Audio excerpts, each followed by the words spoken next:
시작하기에 앞서 제가 법조문에 대해서 말씀드리고자 할 때에는 굉장히 재미없게 말한다라는 것을 알았습니다.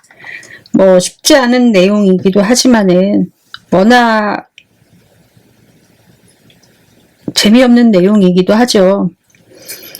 그래서 보았을 때 좀 더 재미있게 어떻게 전달을 여러분께 할 수 있을까 싶고 나름 쉽게 전달한다라고 했는데 제가 한번 들어보았어요. 들어보았더니 너무 재미가 없더라고요.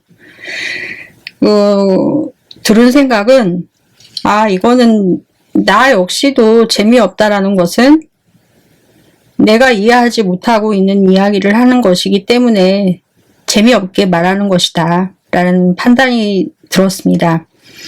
그래서 혹시라도 여러분들께서도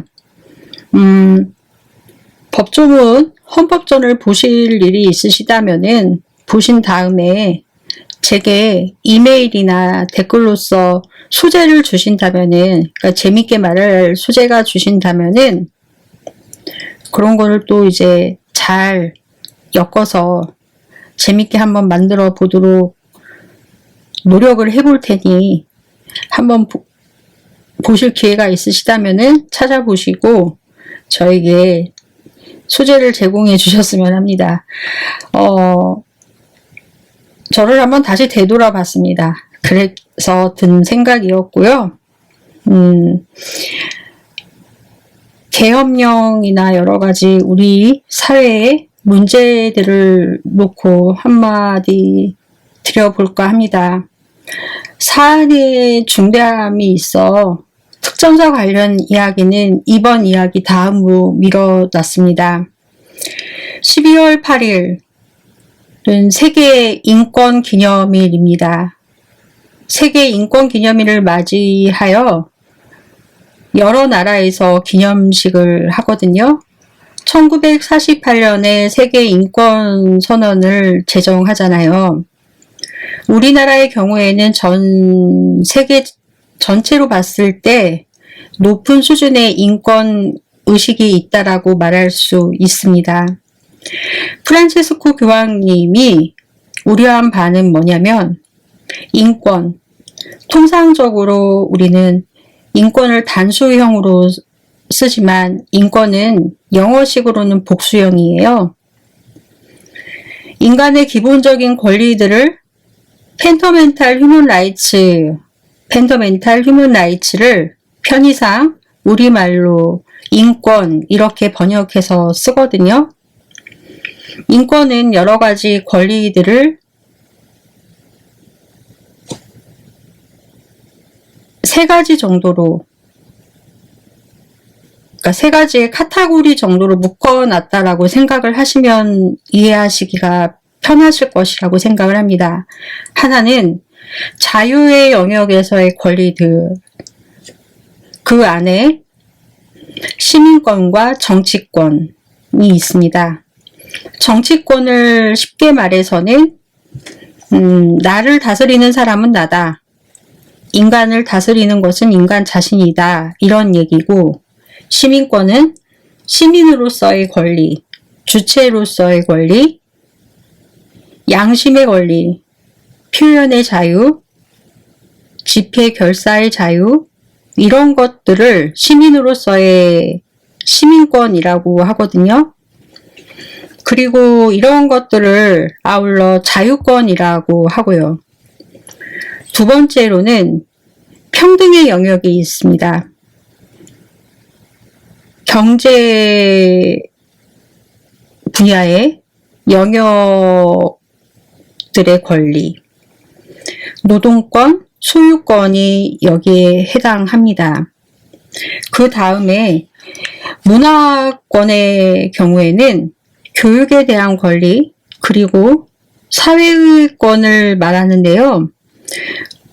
우리식으로 이해하자면 사회복지권이라는 말을 많이 들어보셨죠? 그러니까 사회복지란 품위 있는 생활을 할 권리를 가지고 있다라는 것입니다. 사회 차원에서 어떤 분들은 이것을 행복 추구권이라는 말로 사용하기도 합니다. 그리고 세 번째로는 연대권, 연대의 영역, 집단적 성격을 가집니다. 그래서 발전권, 어느 나라나 발전할 권리가 있다라는 뜻이겠죠. 그 다음에는 평화권, 전쟁의 공포로부터, 전쟁은 다른 나라가 침략을 해야 발생하는 거잖아요. 내전하고는 다릅니다. 침략으로부터의 자유로울 권리, 전쟁으로부터 하나의 국가나 집단이 자유로울 권리를 말합니다. 그리고 세 번째에 또 포함이 되는데 환경권, 생태권이라는 말로 쓰이기도 합니다. 이것도 한 개인이 쾌적한 공기를 마실 권리가 있다라는 차원에서가 아니라 환경의 경우에는 국경이 개념이 없어져 버렸잖아요. 요즘에 인류는 모두 쾌적한 자연 환경에서 살아갈 권리가 있다. 이렇게 말하면 기후변화의 문제 등 권리의 침해 영역인 인권의 영역으로 관찰하게 되면 인권 침해가 되는 것입니다. 프란치스코 교황이 모든 형제들이라는 카톨릭 교리서가 있습니다. 그 교회 회칙에는 권리의 침해가 있어서 심각한 불균형이 발생했다라고 말하고 있거든요. 쉽게 말하자면 일부 잘 사는 나라에서의 시민들은 이 권리를 향유하는데 모자람이 별로 없다. 일부 나라 사람들은 자유권, 평등권, 시민권도 다 누리는데 상당히 많은 나라의 사람들은 이 권리를 향유하지 못하는 상황에 살고 있다. 이렇게 말하고 있어요. 그래서 제가 이 얘기하는 것은 교회 회칙을 말을 하자는 것이 아니라 크리스마스이기도 하고 여러 가지 한미 관계를 말씀드리고자 하고 우리 사회의 여러 가지 다방면의 문제를 함께 이야기를 좀 해보고자 합니다. 현재 그러니까 인간의 권리에 의한 삶은 통상적으로 보편적이고 모든 사람에게 이 권리는 동등하다. 이렇게 이러한 권리로서 동등하다라고 말은 하지만 현실에서는 심각한 불균형이 발생한다라고 말하고 있어요. 프란치스코 교황은 또 그러고 있고요. 표현하자면 우리나라의 경우에는 상당 수준의 이 세 가지를 누리는 편이라고 말씀드렸잖아요. 제가 서두에. 예를 들어서 자유권의 경우 우리는 투표를 합니다. 이것은 정치 행위를 한다라는 것이고 표현의 경우도 자유롭게 합니다. 물론 언론의 자유 이런 데에서는 심각한 문제가 발생하지만 일상에서 생활하면서 내가 느끼는 것을 표현하거나 느낄 때 표현의 자유를 하고 삽니다. 그리고 연대권에서도 우리는 경제적인 수준을 누리고 살고 있지 않습니까? 교육도 어느 정도는 받고 있지 않습니까? 받을 기회를 받고 살고 있고 사회복지권의 경우에도 기초생활 수급권이라는 것이 존재하고 있기 때문에 보장된 수량도 높은 편 아니냐고 여러분께 여쭤보고 싶어요. 보장된 수량 높은 편 아닙니까? 만족도에 따라서는 이제 다르겠지만은 사람마다 또 우리는 발전권, 평화권, 환경권의 경우도 우리나라만 이제 하더라도 우리는 누리고 있는 편인데 80억 인구 가운데 5천만이에요. 우리나라가. 서남아시아 몇 개의 나라, 몇몇 나라 최빈국이라고 말하는 나라를 아프리카의 사하라 이남 지역의 나라들의 이제 사람들은 권리라는 말을 입 밖에도 내놓지 못하고 그렇게 무색할 정도로 극도의 이기 속에 살고 있지 않습니까? 극도의 빈곤 속에 살고 있지 않습니까? 굶어 죽는 일이 비일비재하게 생기니까 그 나라 같은 경우에는 한쪽에서는 권리를 향유하고 한쪽에서는 권리를 생각해내기도 어려운 처지에 있는 것. 그러면 교황은 왜 이런 일이 생겼을까라고 진단할 때, 왜 이런 일에 대해서 진단을 할 때, 이것은 단언하는 것은 아닙니다. 이렇게 말을 합니다. 인디비얼리스틱 어프로치라고 말을 하고요. 이것을 리버럴리스틱 어프로치라고 해요. 교황의 말이. 권리를 생각할 때 리버럴리스틱, 자유주의적 접근에 지나치게 경도되어 있다. 그러니까 나의, 너의, 우리 모두의 자유에 이것에 너무 필이 꽂혀 있다 보니까 이것에 너무 몰두하다 보니 다른 사람이나 다른 나라의 사람들 또는 다른 집단의 사람들에 대해서 우리는 그다지 관심을 기울이지 않는다. 이것이 불과 1948년 이후 세계의 인권 선언문이 만들어진 해죠.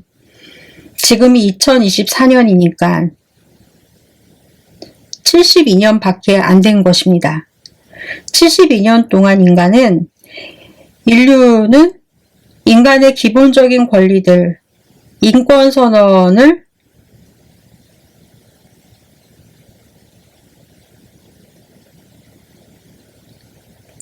해놓고는 우리는 인간의 존엄함에 있어서는 권리에 있어서는 동등하다라고 선언을 했습니다. 그리고 50여 개의 나라 가운데 몇 나라가 기권 또는 불참하고 참석한 나라의 대부분이 합의한 것이에요. 유엔에서 그런 시간이 지나면서 어쩌면 제국주의 시대보다 더 열악한 조건 속에 놓여있는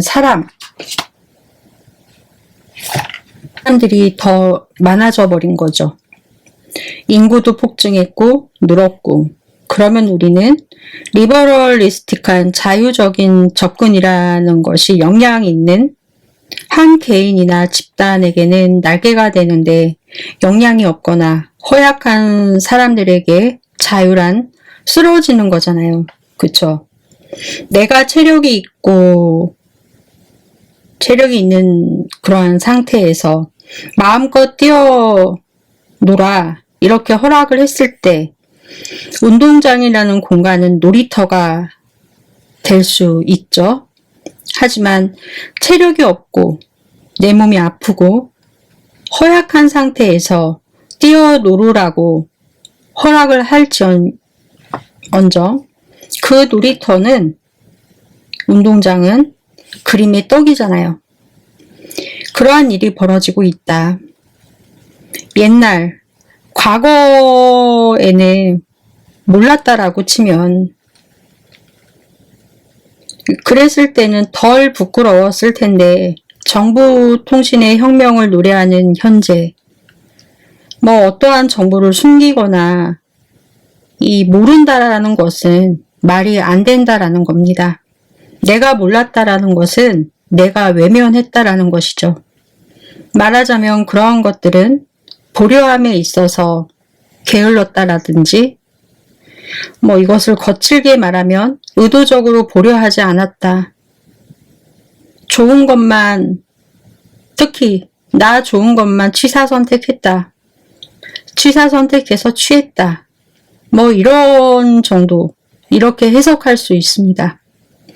아주 개인적이고 그 앞에다가 뭐 에고이스트, 이기적인 얘기까지 들어가는 것이죠. 인권은 고로하고 포괄적인 이야기가 아닙니다. 그래서 그럼 인간은 인간의 기본적인 터를 둔 권리의 증진을 위해서 나아갔는가? 라는 질문할 수 있습니다. 일부 지역의 사람에게는 향유하기 때문에 나아갔다라고 할 수 있겠죠. 그렇게 평가할 수 있겠지만 보편적인 관점에서 보면 이것은 불균형이 더욱 심각해졌다라고 볼 수 있습니다. 심각해진 것은 아닌가라는 우려를 할 수밖에 없다라는 것입니다. 인권 선언을 한 지 이래 72년 지나면서 그런 면에서 12월 8일 인권기념일은 남다릅니다. 의미가 남다릅니다. 복음 말씀에 이런 말씀이 있습니다. 루카 복음에 나오는 말씀인데요. 한번 소개해 드려 보도록 하겠습니다. 골짜기는 모두 메어지고 언덕과 산과 언덕은 모두 낮아져라. 구분대는 곧아지고 거친 길은 평탄하게 되어라. 그리하여 모든 사람이 하나님의 구원을 보아라. 이 말은 세례자 요한이라는 사람이 이사야 예언자라는 사람의 말씀을 그대로 선포하는 부분이거든요. 예수님이 오시는 날을 준비하는 사람은 세례자 요한이라는 사람입니다.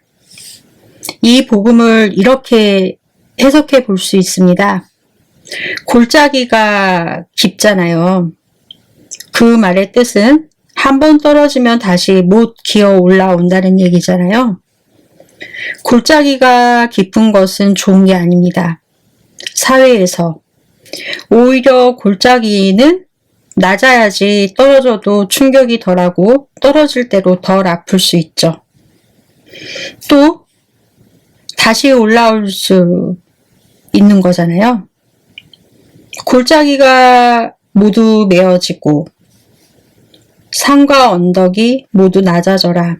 산과 언덕이 높으면 골짜기는 깊습니다. 불균형이 심하다는 얘기입니다. 사회적으로 보자면 경제적 관점, 정치적 관점, 문화적 관점으로 볼 때 이른바 사회적 약자가 양산된다라는 것이죠. 골짜기가 깊다.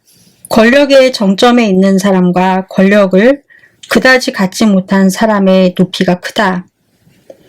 권력을 많이 갖고 있는 무소불위의 권력을 행사하고 있는 나머지 사람들은 권력이라고 내세울 만한 것이 없는 처지 또는 특정 집단의 모든 권력 행사, 나머지 집단의 사람들은 어떠한 권력도 행사할 수 없는, 그렇기 때문에 수동적인 처지에 놓여 있다라면 그것은 산과 언덕이 높고 골짜기가 깊다는 것입니다. 정치적으로나 경제적으로 빈부격차가 크다. 큰 것은 괜찮아요. 그런데 소수가 절대를 갖고 정점에 올라가 있는데 절대 다수의 사람들이 골짜기에 갇혀서 빈곤의 세계화 현상이요. 빈곤의 세계화 현상. 그건 골짜기가 깊고 산이 높다는 뜻입니다. 문화적 측면에서도 어떤 집단의 사람은 자기 라이프 스타일, 행동 양식을 마음껏 누리지만 많은 사람들은 자기 라이프 스타일, 행동 양식들을 스스로 결정할 수 없는 처지에 내몰리게 된다라는 것이죠. 경제적으로 빈곤하고 정치적으로 무력화한 사람들이 어떻게 자기 나름대로의 스타일대로 생활을 꾸며갈 수 있겠어요? 철저하게 종속적으로 되지 않습니까? 그렇다면 정치적인 무력함과 유력함의 차이, 골짜기의 깊이, 경제적인 풍요와 빈곤의 골짜기의 깊이, 높이, 문화적 풍요 소외, 산이 높고 골짜기가 깊다라는 이야기는 사람이 함께 살기보다는 소수의 사람은 마음껏 누리고 다수의 사람은 숨쉬기 어려운 상황이 된다라는 것이죠. 그러니 당연히 골짜기는 메워져야 되는 것이고요. 너무 산과 언덕이 높아지면은 안 되죠. 이러한 것들이 극단적여지지 않고 완만한 균형 정도는 되어 있어야 하지 않습니까? 그러면 조금만 힘을 내서라도 올라갈 수 있는 희망이 보이고 올라갈 수도 있고, 설사 굴러서 떨어지더라도 적은 충격으로 일어날 수 있으니까. 그런데 우리는 정치적으로나 경제적으로나 문화적으로 떨어지면은 충격이 크고 다시 오르기도 힘들고 사회적 조건이 그렇게 진행이 되지 않습니까? 이럴 때 또 종교 분야에서도 이제 편승에서 예를 들어서 성당이든 교회든 사찰이든 종교적 차별이라고나 할까요?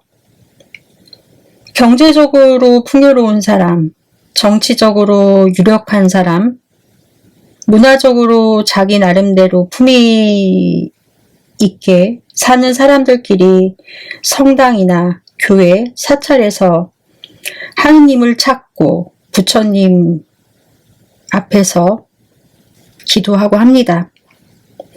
하지만 그렇지 않은 사람들은 대문 밖에 나자로처럼, 그래서 종교에서도 사회적 약자가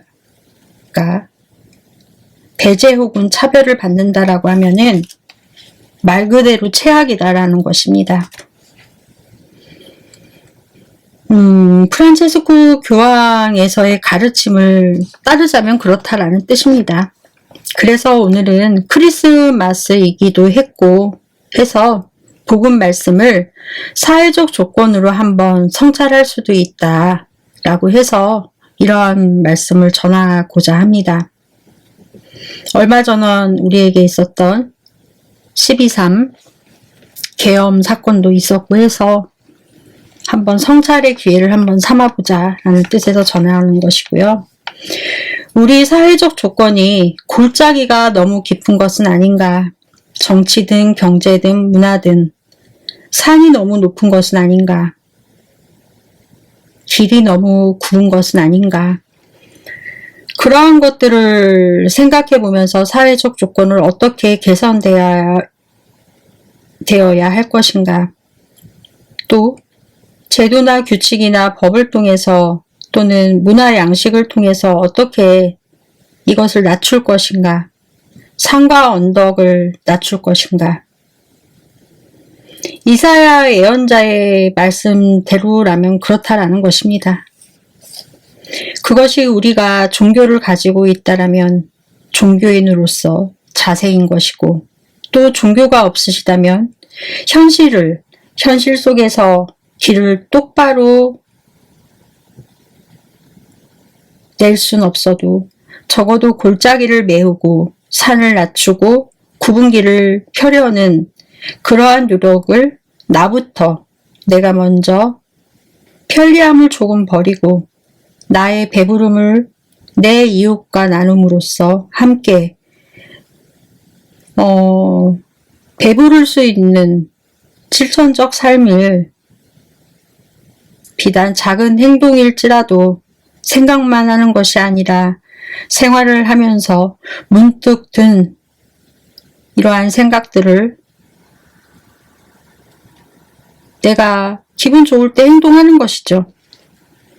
그런 것들이 하나씩 쌓여지면서 우리 사회가 바뀌어 나갈 수 있는 것이죠. 매 순간 할 수는 없어도 내 기분이 좋을 때 하고 싶을 때 하는 것이 이제 그런 것들이 하나 두 개씩 켜켜이 쌓여 나가면서 사회가 바뀌어 나간다는 것입니다. 매 순간 하는 것이 피곤할 수도 있어요. 그렇기 때문에 내 컨디션에 맞춰서 그러한 생각이 들어서 오늘은 저의 개인적인 표현을 해보는 시간이었습니다. 내가 하느님을 사랑함으로써 이웃을 사랑하고 그러한 것들을 그리스도인으로서 다른 사람에게 해보니 좋아 권하는 것, 내가 해보니 좋아 권하는 것, 물건을 쓰더라도 내가 써보니 좋아, 너도 한번 써봐 이렇게 권하잖아요. 그런 것처럼 이것을 복음이라고 하는 것이거든요.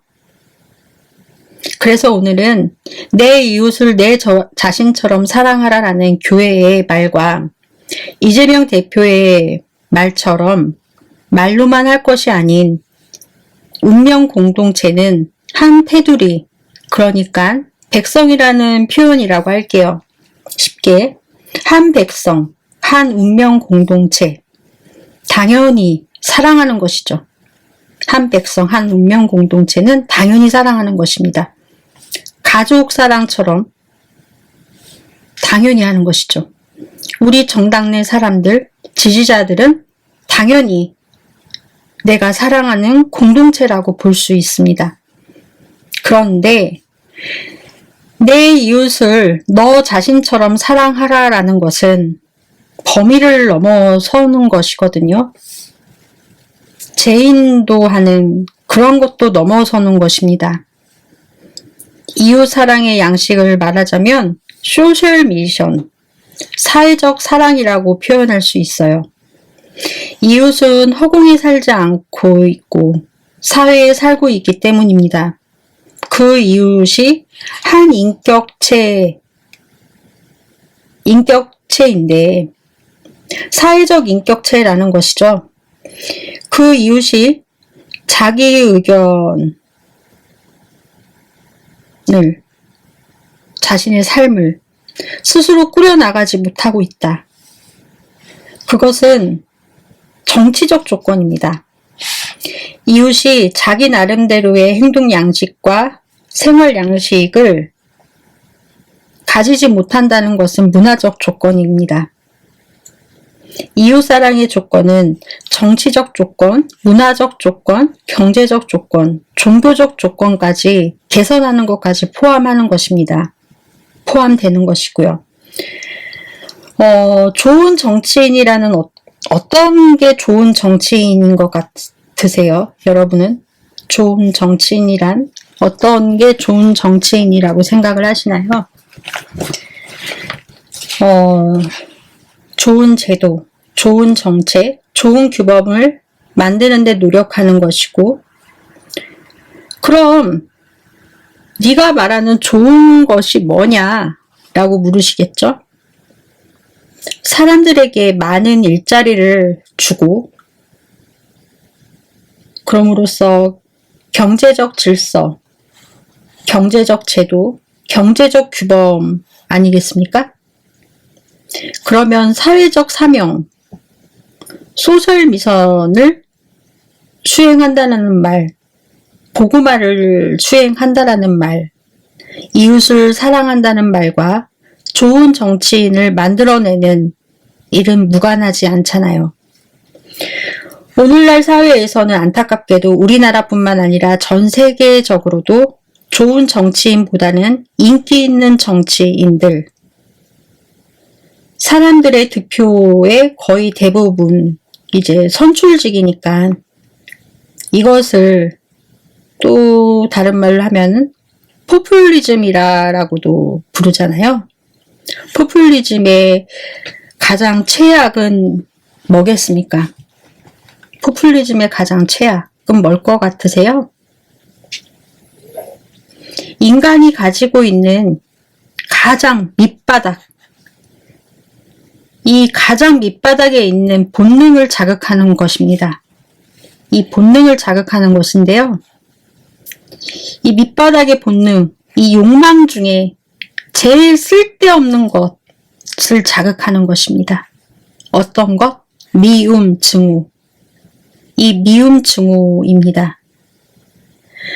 포퓰리스트 정치인들은 뭘 자극하느냐 그러면 자기랑 경쟁하고 있는 정치 집단이나 정치인을 혐오하게 하거나 증오하게 하거나 미워하게 하는 언사를 아무렇지 않게 언론 매체를 통해서 한다라는 것입니다.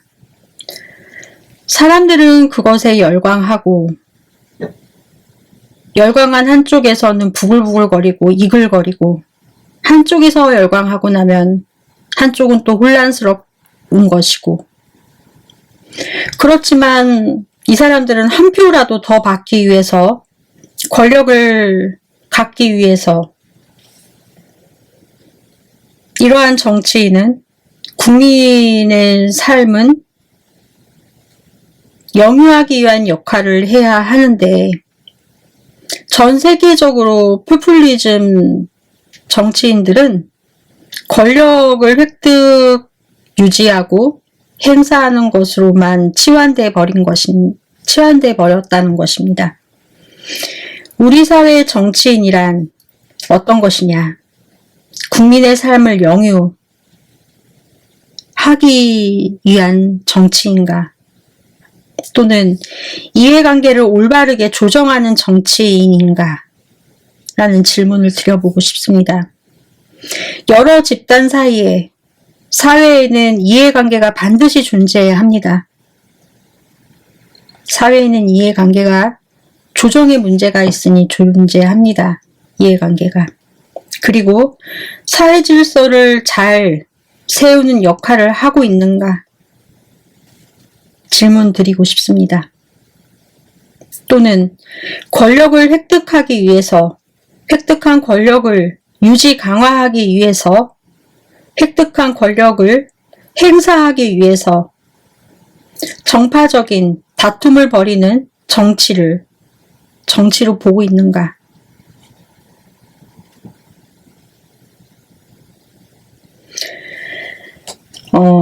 세계적으로 1980년대 이후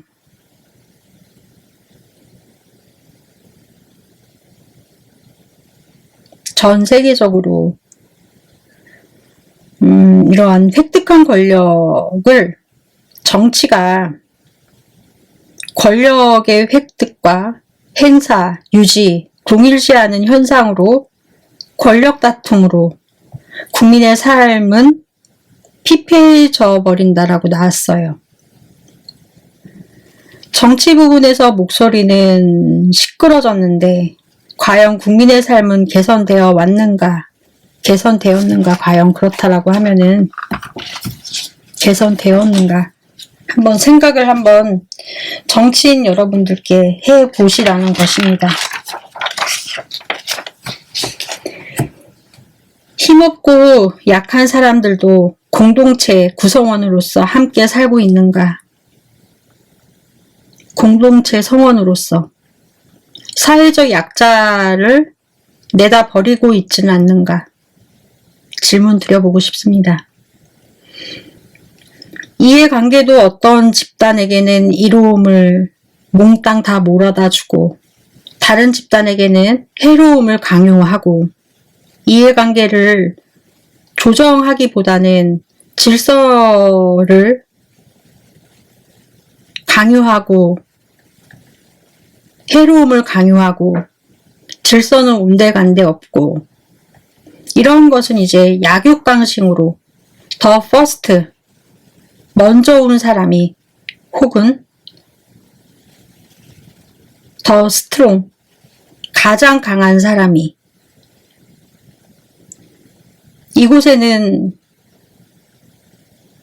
이러한 곳에는 질서나 조정이 필요 없는 것이죠. 힘이 조정해버리죠. 힘이 조정을 해버리니까 힘이 지배해버리잖아요. 매스미디어에서 다투는 정치로 봐야 맞습니까, 여러분? 이것을 정치로 봐야 하냐는 것입니다. 이것은 저는 정치라고 보지 않습니다. 정쟁이 아니냐.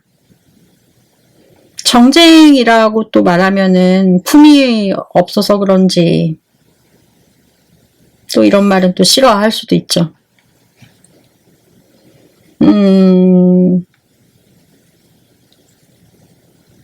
정치, 경제, 문화 이렇게 신문 방송에서 나눠서 이렇게 면을 나눠서 방송을 만들고 신문을 만들지 않습니까? 언론사에서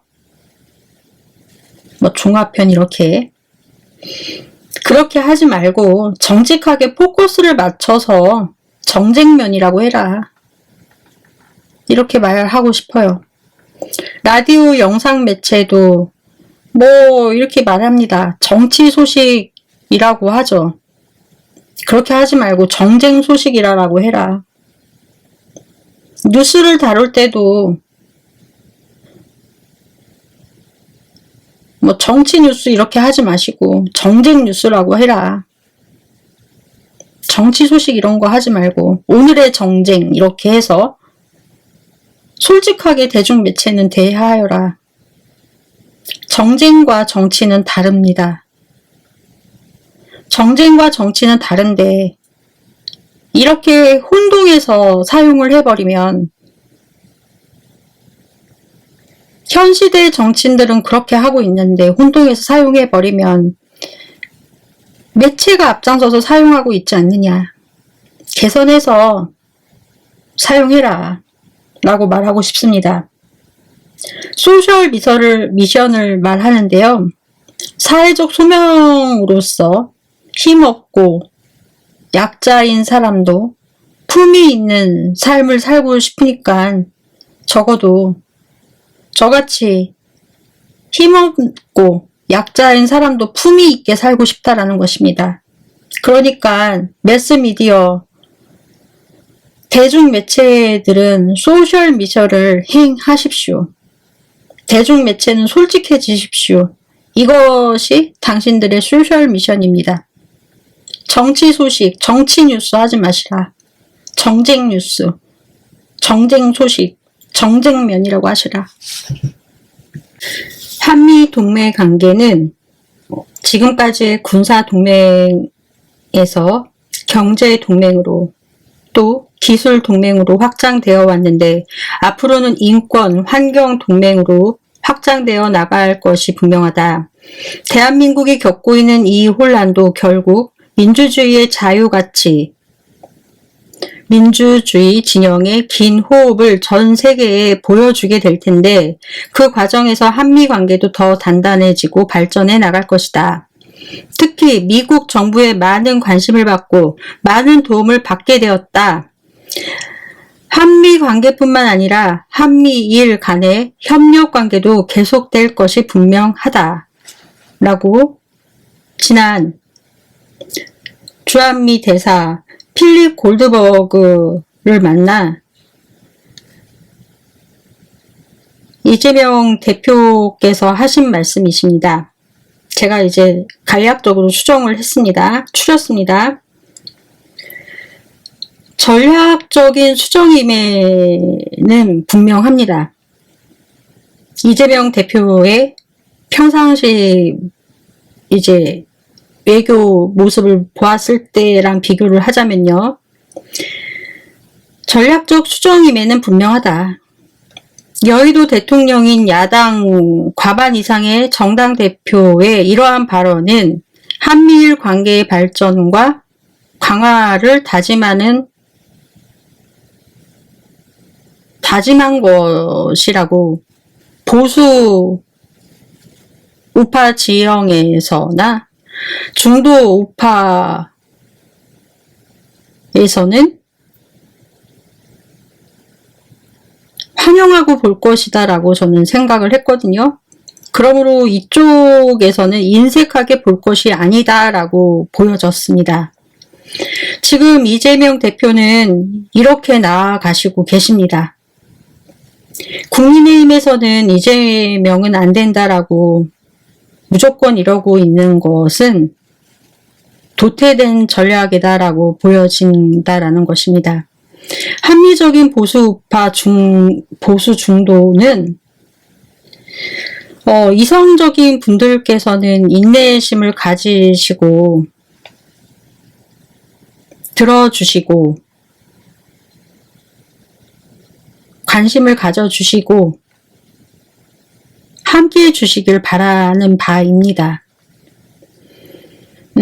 미국의 윤석열의 갑작스러운 계엄에 대해서 미국의 동맹의 가치, 그러니까 동맹의 일원으로서 동맹의 핵심 가치라고 할 수 있는 민주주의, 법치주의에 대해 신속하게 입장을 취한 것에 대해 깊이 감사드린다라고 말씀하셨어요. 이것은 과거와는 다른 이재명 대표의 성숙함이 돋보이는 부분이었다라고 저는 봅니다. 그런 발언 후 한덕수 대행을 통해 미국은 우선적으로 추진할 것이다 라고 말했는데요.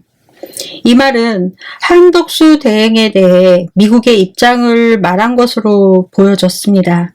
무슨 말이냐면 탄핵까지는 제발 하지 말아라. 그런 뜻으로 보여졌다라는 것입니다.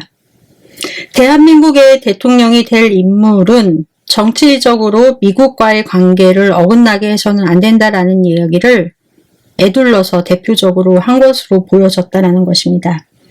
이것에 대한 판단은 이재명 대표가 누구보다 더 잘 알 것이다 라고 저는 생각을 합니다. 제 생각은 이재명 대표보다도 짧고 민주당 한국과의 관계를 위해서 섣부르게 함부로 말씀드릴 순 없죠. 한덕수를 탄핵까지 몰고 가는 것은 신중하지 못한 판단이 될 수 있다는 것에 그러한 선택을 하는 결과가 나올 수 있다. 이 점을 숙고해서 경계를 하셨으면 하는 바람입니다. 저는 그렇게 말씀드리고 싶습니다. 한덕수 권한대행을 굳이 탄핵까지 하면서 몰아붙이지 않아도 윤석열로 인해서 내란 공무에 대한 범죄 혐의로 어차피 윤석열의 구속으로 인해서 자동으로 조사받게 되면 자신이 자진 사퇴할 것이고 그로 인해서 자진 탄핵될 것이라고 보여집니다. 그러니 제발 민주당은 너무 야박하게 몰아붙이는 모습을 겉으로 보이지 말아주시고 다소 답답해 보이실 수는 있겠지만은 외유내강의 모습으로 이미지를 좀 가다듬으셨으면 하는 바람이 듭니다. 그리고 윤석열 계엄은 그들의 측근을 통해서 국민의힘 의원들에게도 모두 계엄령 계획에 대해 모두 알고 있었을 것이라는 것을 저는 생각을 하고 있거든요. 그 생각은 모두 다 같은 생각이라고 생각을 합니다.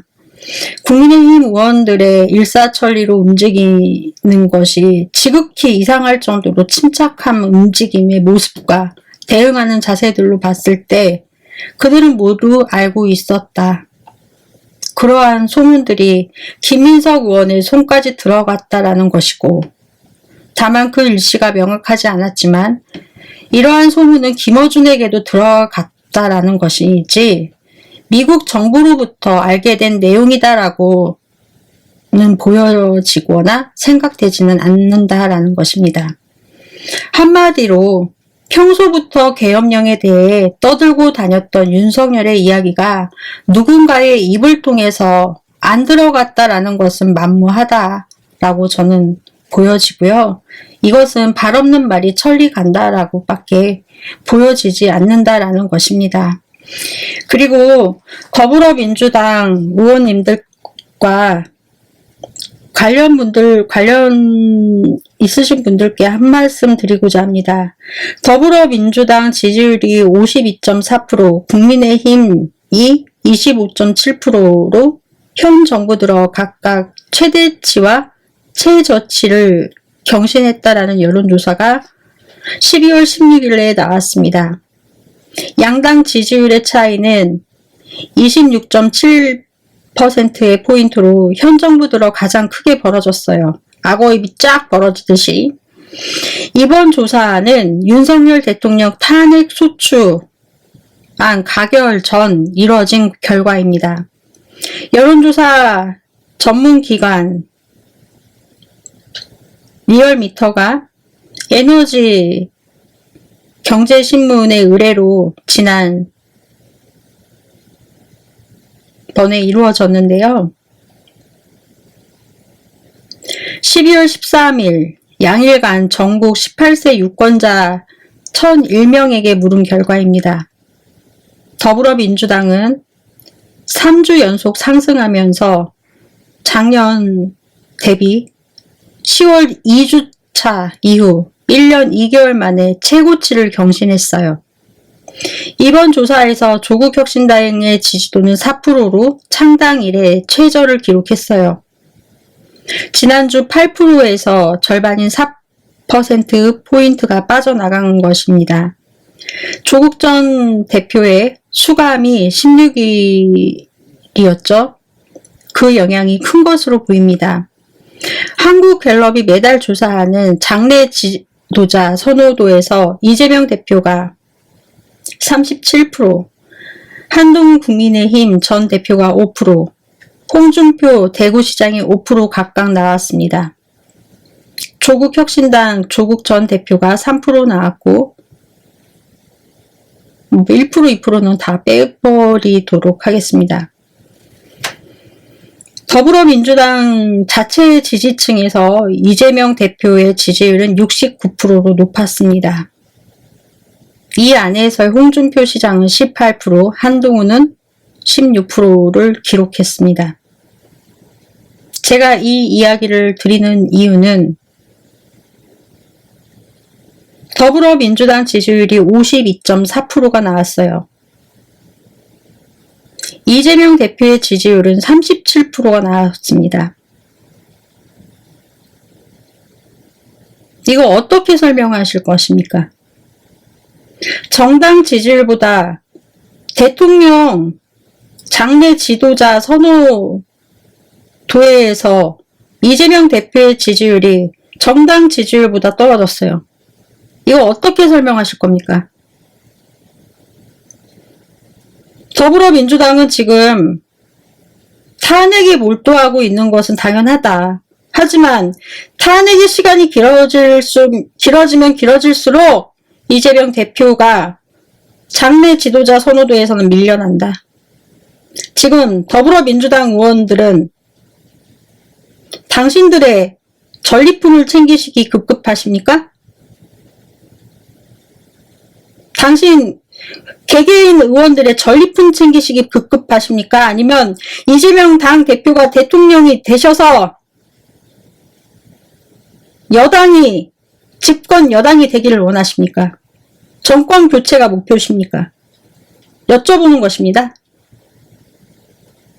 이재명 대표의 뒤에 숨으셔서 전리품 챙기십니까 지금? 이 홍준표 시장, 대구시장 이 민주당 내에서 18%가 나왔어요. 납득이 안 갑니다 저는. 홍준표 전 시장은요 어떤 사람인지 제가 한 말씀 드리겠습니다. 저도 몰랐어요. 최근에 알았죠. 이 홍준표 시장이라는 사람은 쓰레기입니다. 지지했던 분들 정확하게 아십시오. 홍준표 전 시장은 박근혜를 탄핵시켰죠. 탄핵시키고 나서 출당 조치까지 했어요. 그걸 문제 삼는 것이 아닙니다. 당시 대선 후보였던 사람이었어요. 자신의 문제였던 성완종 블랙리스트 영순이었어요. 이 홍준표 대구시장은.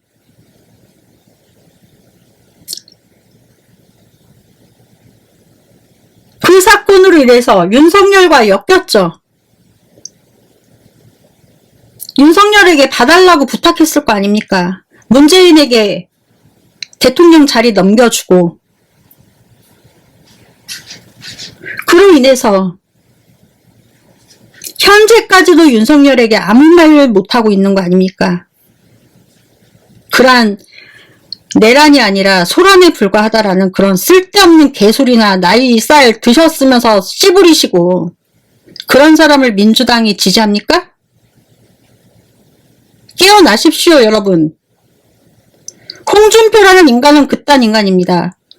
이 사람 때문에 검찰청에서 조사받던 윤석열과 한동훈에게 조사받던 성완종이라는 사람은 창문을 열고 화장실을 간다라고 하면서 뛰어내려서 자살을 했어요. 조사받던 검찰의 강압수사에. 여러분 드라마 아시죠? TVN에서 방송했던 비밀의 숲 1편입니다. 1편인 걸로 알고 있습니다. 많은 드라마마다 검찰의 억압수사, 강압수사마다 뛰어내리지 않습니까? 내부자들이라는 영화에도 나오지 않습니까? 검찰의 억압수사, 강압수사에 뛰어내린 피해자. 홍준표 씨 때문에 발생된 일입니다. 그 사건을 조사했던 게 윤석열과 한동훈입니다. 그 사건으로 인해서 대통령 자리를 박근혜를 탄압시키면서 탈당 조치까지 하면서 문재인에게 자기가 대선 자리를 양보해서 머리 숙여서 갖다 바쳤습니다. 그로 인해서 19대 대통령이 문재인이 된 것입니다. 여러분, 보수우파 여러분 똑바로 아십시오. 당신들이 홍준표를 지지했던 건 허상이었어요. 그렇기 때문에 이자가 윤석열에게 아무 소리도 못하고 명태균 게이트에서 아무 말도 못하고 있는 것입니다. 이해하시겠습니까? 내가 한때나마 이런 사람을 응원했다라는 것 자체가 나는 한심스럽다.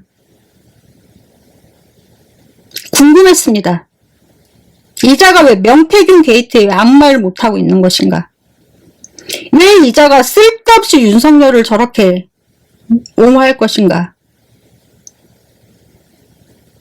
제 말이 믿기지 않으시나요? 홍준표 씨의 과거 성완종 리스트에 징역형이 어떻게 나왔는지, 어떤 식으로 무마됐는지 각자 알아서 알아보십시오.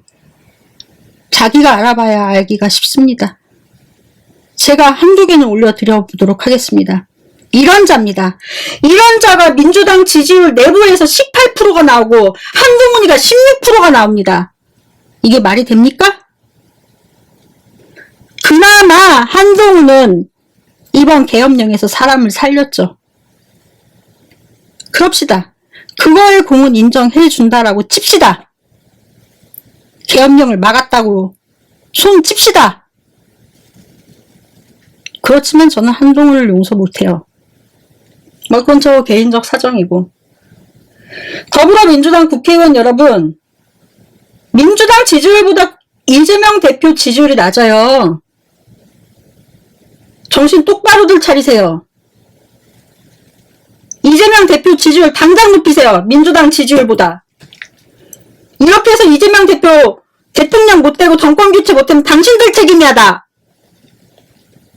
그리고 민주당 내부에 강건파 의원분들께서 계시는 것으로 추정이 됩니다. 그거는 선생님들 생각이시는 거죠. 대통령 되기가 쉽습니까? 집권 여당 되기가 쉽습니까? 참을 땐 참으셔야죠. 모든 게 다 순리가 있는 거고 순서가 있는 것인데, 고 노무현 대통령, 문재인 대통령을 바라본 미국의 눈치를 보자라는 것이 아니에요. 국제적 외교 관계를 보자라는 것입니다.